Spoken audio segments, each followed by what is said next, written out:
Hey, just from Vitality Maximized. Wherever you're watching this, it is possible that you're viewing this off a link from a DM I sent you or from a bell notification alerting you of this video or just some random act of God. Today, I am going to share a personal story of my health and healing journey through the lens of my hair analysis history. I thought of doing this for each report, but I was like, nah, not up for that. So I decided to share this video in a way that major points are brought up and bringing into play the hair analysis patterns, the symptoms I was experiencing, and my broader life story.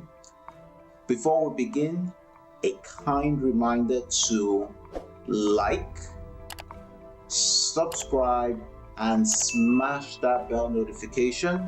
This supports Vitality Maximized a great deal. For those who haven't seen my hair analysis report history, I'm going to play that starting right now.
Before explaining key highlights of my whole journey, let me share how I found hair tissue mineral analysis, mineral balancing, and where I was with my own health.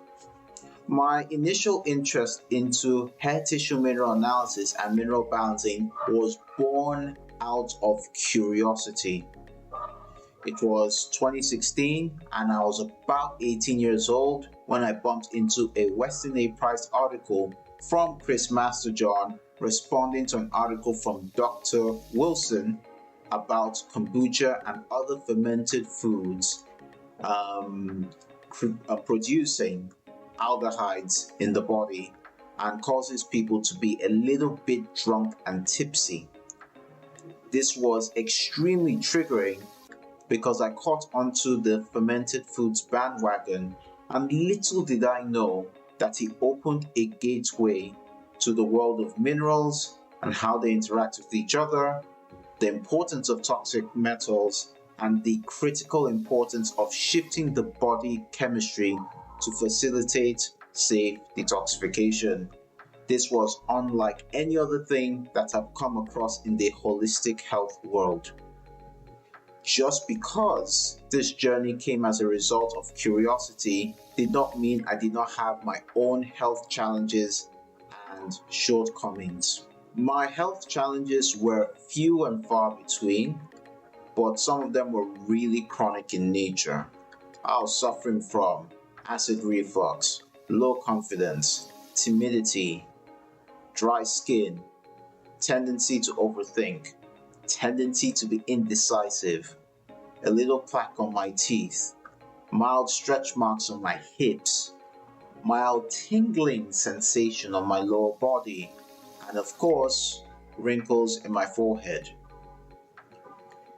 The ones that have been particularly chronic and have been there for a long time have been acid reflux, dry skin and scalp, some plaque on my teeth, wrinkles on the forehead, as well as stretch marks on the hips. Another thing that eluded me was that I couldn't kick a ball as far as what a professional football player, soccer player would be able to do. This created some doubt as to whether I would take a chance and become a professional footballer, which was my aspiration in my younger years. Some of the major themes of my hair analysis reports have been a low sodium potassium ratio, a high calcium magnesium ratio, a fast oxidation rate, 3 or 4 highs pattern, poor eliminators of copper and mercury, and a few others if you can spot them. Let me give you a quick overview of these patterns. Let us start with the sodium potassium ratio. The NAK ratio yields significant insight in our lives, but for the purpose of today, the NAK ratio yields insight for the speed and direction one is moving in their lives. A low sodium potassium ratio, which is present in most of my hair analysis reports, indicates that the speed that I'm moving in my life could be slow or even stalled. Do I feel this way? You'll find out as this video goes on. Next, we're going to go over the calcium magnesium ratio. The calcium magnesium ratio tends to be known as the blood sugar ratio. But I argue this reveals more about lifestyle, habits, and inner contentment. Ironically, my calcium magnesium ratio only started to become really high between a range of about 11 to about 13.3 most of the time since July 2020. By then, I was working a remote customer service job and basically with heavy interaction with electronics, computers, phones, etc. since then. Could this high volume activity on the computer and phone and being sedentary spike the calcium magnesium ratio? Let me know what you think in the comment section below. The oxidation rate, otherwise called metabolism, is basically how efficiently the body utilizes food for energy to support bodily functions. I have been in fast oxidation, that is an elevated sodium magnesium ratio and a depressed calcium potassium ratio all through my reports. Periods of the most stability and continuity for me was when my oxidation rate has been mild fast. Hence, this comes to show that instability and lack of continuity can speed up the oxidation rate as it induces more stress to the body. Next, we're going to go over what's called the 3 or 4 highs pattern that has been pretty common in the vast majority of my hair analysis reports. For the purposes of this video, a 3 or 4 highs pattern can reveal instability, and many times one is making an effort to bring back one's stability in one's life.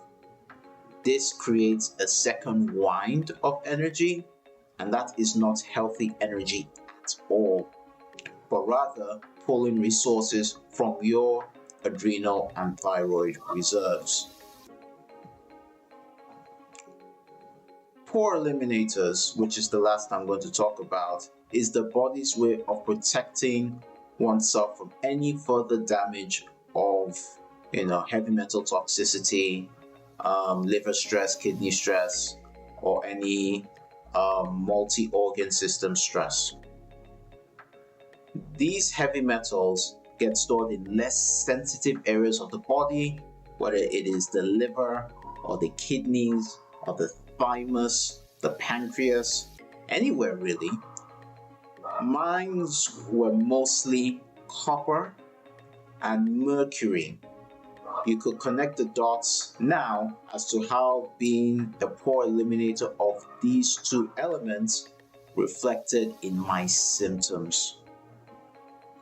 In order to understand how these patterns play out in real life, it is important to understand the underlying circumstances that I am encountering to provide a deep and rich context. Let us begin with the familial and cultural tendencies that I was brought up on. I, Josh, am American by birth, but I do come from a Nigerian heritage. I have parents who, by their intentions, want the best for me. They are very big on religion and education. One of their main obligations was to make sure that my siblings and I get the best education possible. They were also insistent that I at least finish a bachelor's degree in something that tends to have a higher starting salary and future proof. This was in part why in my childhood I went to a decent enough private school in Nigeria. That's why I lived in Singapore for 18 months, and that's why I went to one of the best private schools around in the United Kingdom for 5 years. I sincerely appreciate my parents' efforts all through the years, through to 2017. However, some of their intentions have led to a lot of arguments and brickbatting, and it has reflected how I relate with my mother, and in a global context, how I relate with Nigerians for the most part. A little giveaway: anytime my sodium potassium ratio dipped drastically, where it went from something greater than 1 to something less than 1, very often I had a verbal fisticuff with my mother. Let me briefly share my view on these two things my parents placed a lot of emphasis on. Let us start with the religion aspect. For a long time, I've always been skeptical of some of the central tenets of Christianity. In my mind, how could Mary give birth to a child without sexual intercourse? Why would God or this higher power have rules for everyone, but not a rule for Yeshua? Why were there lots of disagreement between the Bible history community about the true origins of the Bible? Why would Paul, in his epistles, predominantly talk about Yeshua before his birth and after his death, and not the man when he was alive? These and even more of these questions led to the path that it is better for me to be non-religious. Due to the revelations that I discovered for myself, I held off revealing my true beliefs up until recently. You might ask, why did I leave it up until recently to share that with my mother? I'll leave that for you to wager a guess in the comment section below. Next, we're going to go over the education aspect. For the purposes of this video, we're not going to talk about the perceived, ROI of college. which tends to be the central arguing point between many people and influencers and what have you. For me, what I really detested was the current model of school in general that is supported by, the financial aid industry. How different is, the current model of school to prison? That's for you to decide. A little side note, do you not think that it is a bit weird that your family members, your friends, and society at large do not have the same or even greater energy in showering praise for if you are running your own business and taking a few risks here and there compared to completing a bachelor's or a master's degree? To me, I think that is warped and backwards thinking. What do you think? Put it down in the comment section below. For those who come from an African country, an Asian country, a South American country, or any upbringing where there is an emphasis on school, grades, religion, and you happen to have a different perspective as you get older, how did you navigate through your parents and the wider culture in general? Let me know in the comments below. I just talked about the familial and cultural undertones. Another undertone to understand the hair analysis history is navigating how I was going to get by after high school. After finishing high school in 2017, from a family perspective, things started to get really difficult and tough.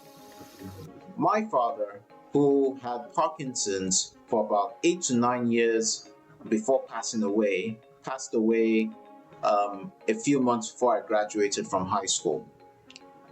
And then the instability kicked in.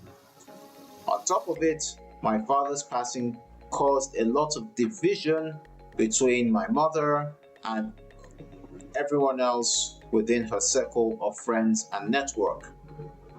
Between 2017 to 2020, my family, including myself, were basically living with our relatives.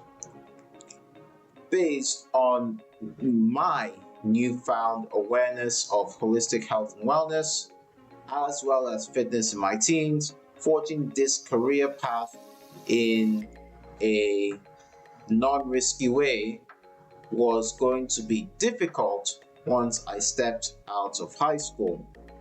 I always knew that I wanted to do something of this nature, working with clients and using my expertise and know-how to get lasting client results and be the go-to guy in this space.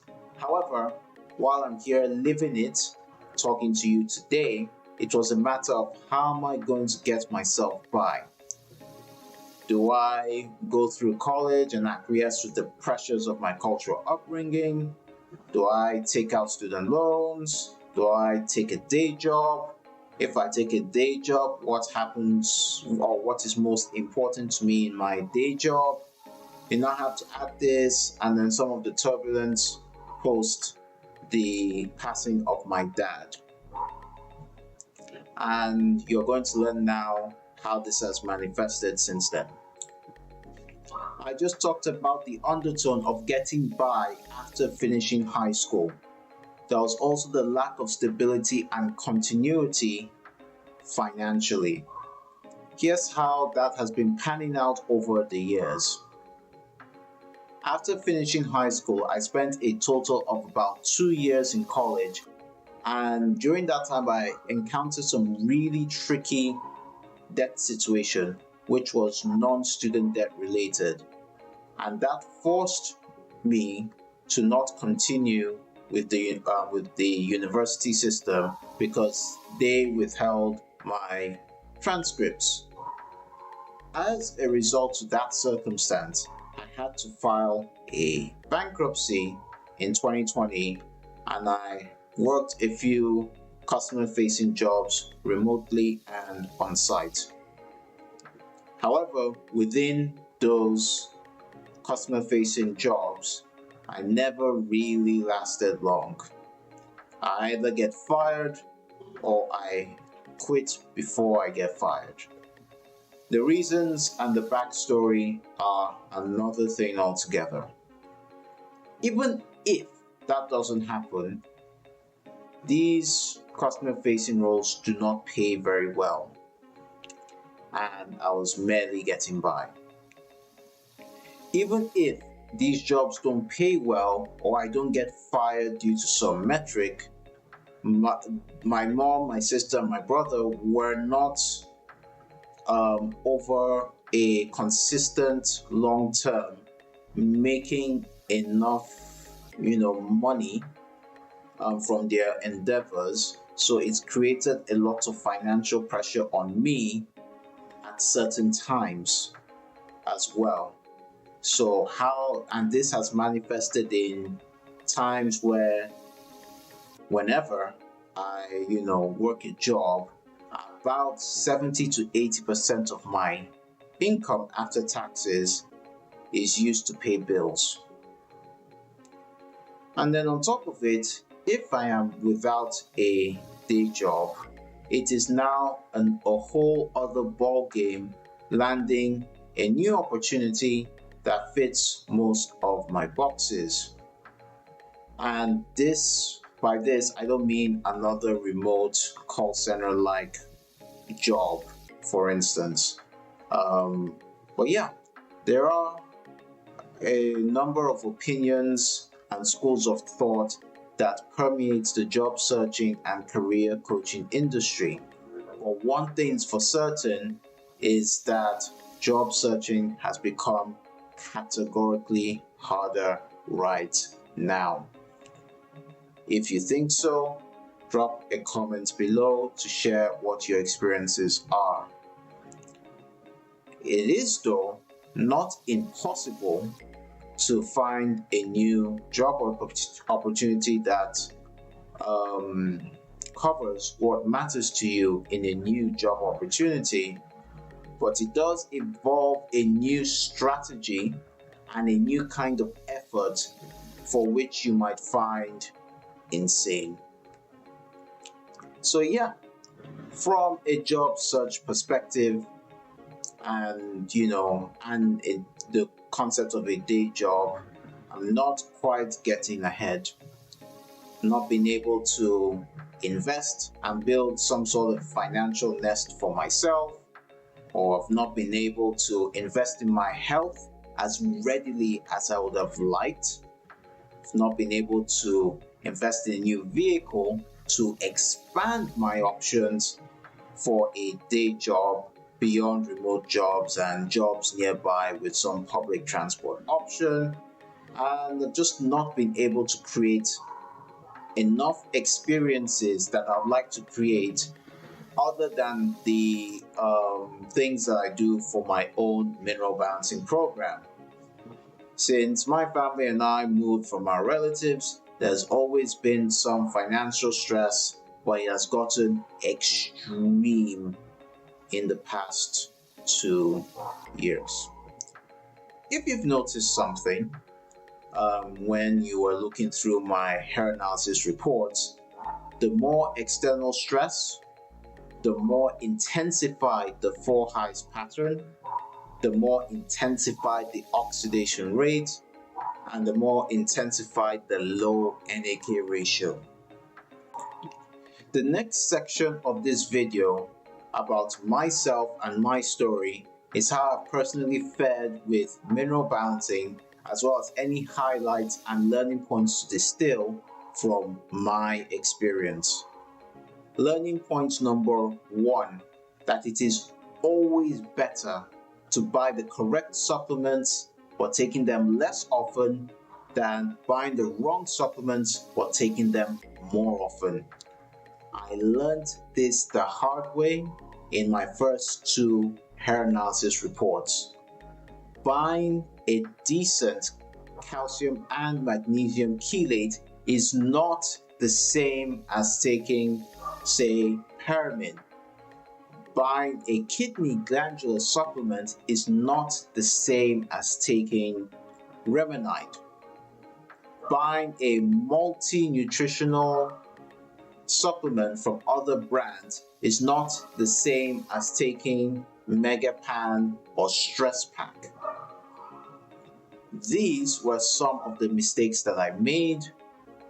For instance, on my first retest, the tissue calcium and magnesium levels spiked because I wasn't taking the right supplement.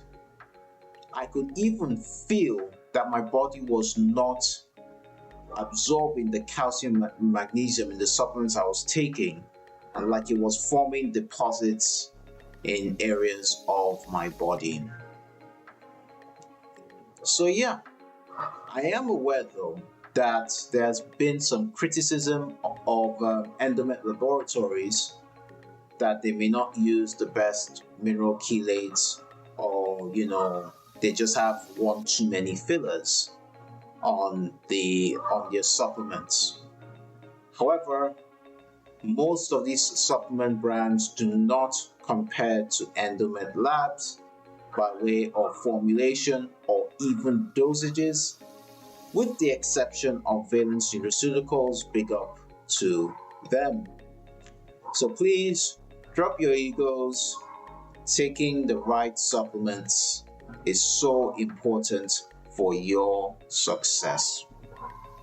Learning point number 2 is that if you cannot start a program, do not buy supplements at all.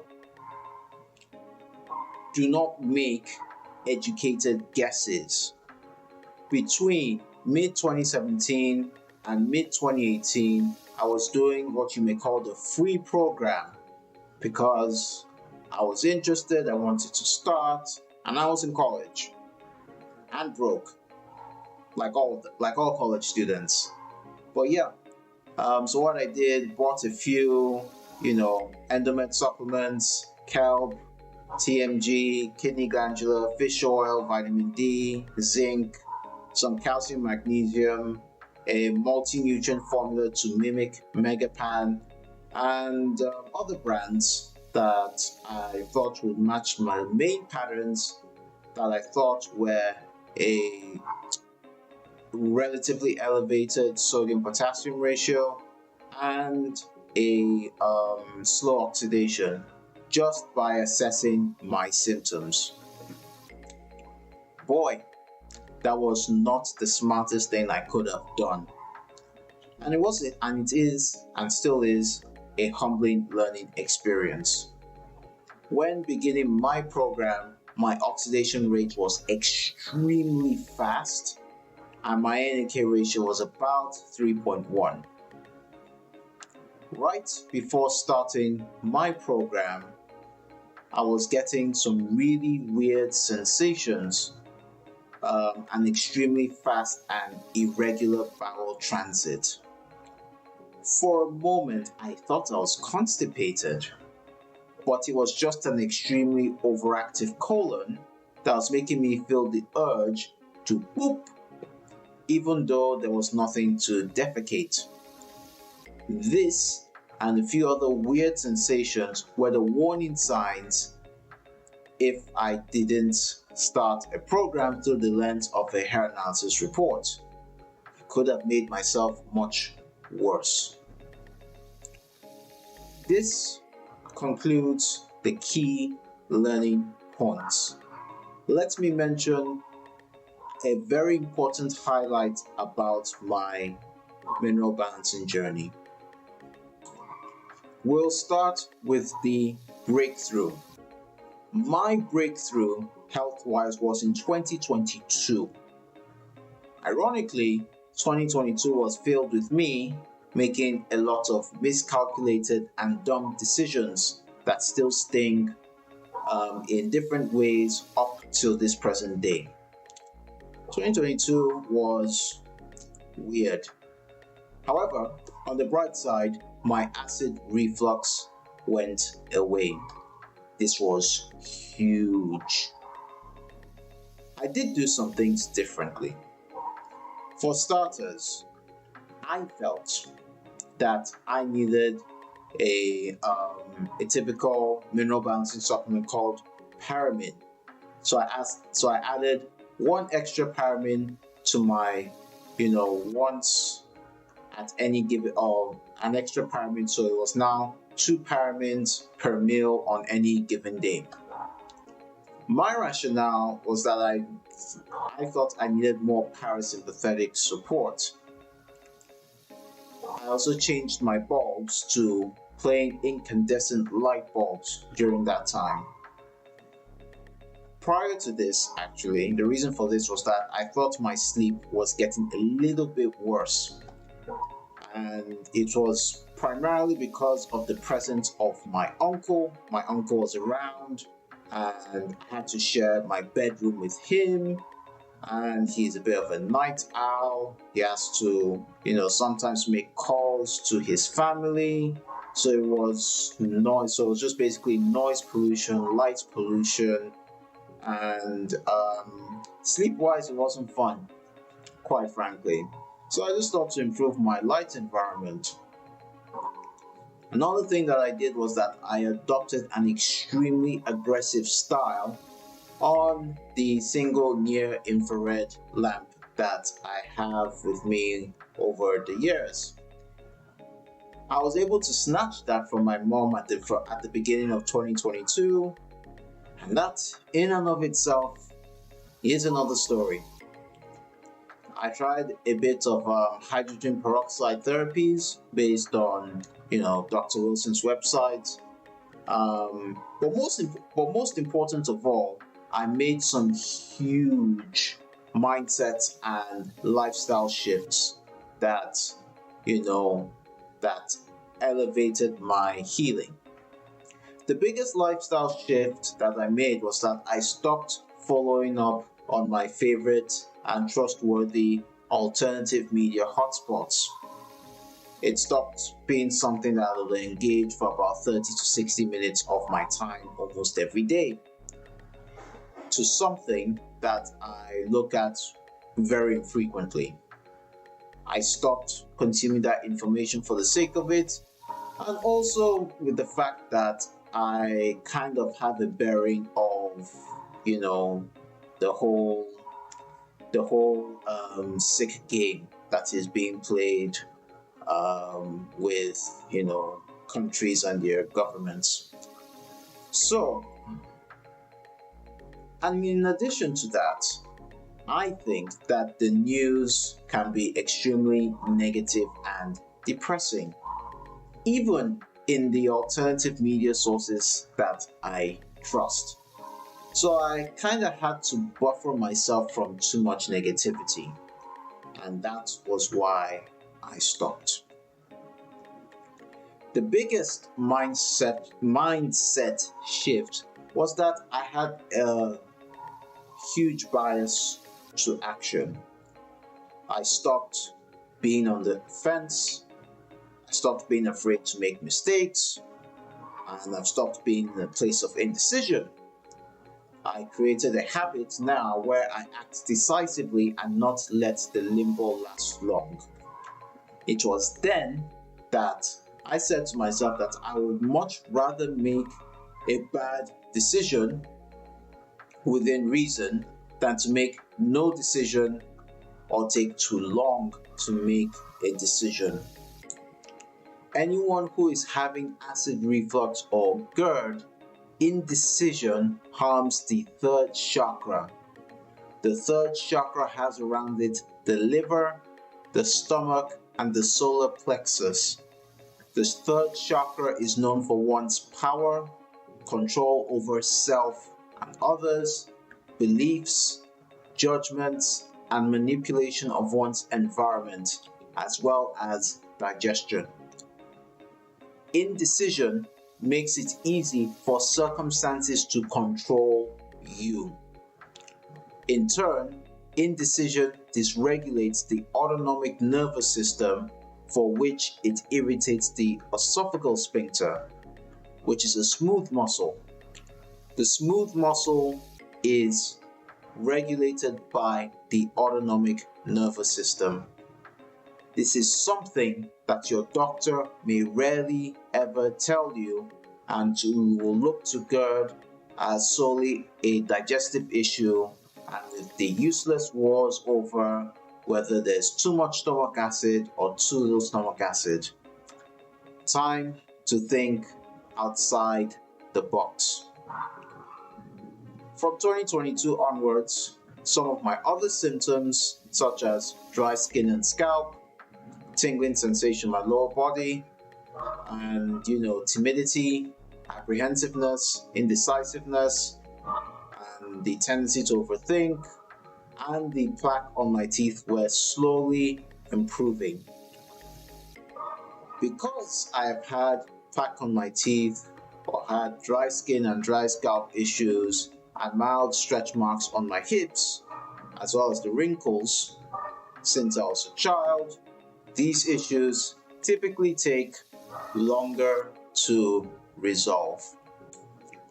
For those who are not aware of the mineral balancing world, there is an emphasis of detoxification of some kind. It is very different to the mainstream holistic medicine approach to detoxification. It can't hurt to share some of the detox symptoms I've experienced in this journey.